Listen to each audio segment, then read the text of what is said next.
ஒரு ஜீவன்தான் உன் பாடல்தான் ஓயாமல் இசைக்கின்றது.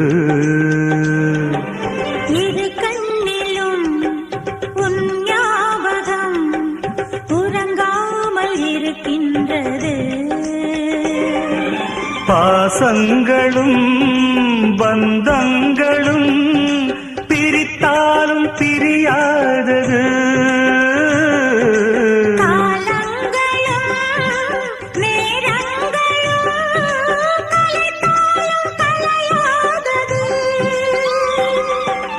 ஒரு ஜீவன்தான் உன் பாடல்தான் ஓயாமல் இசைக்கின்றது.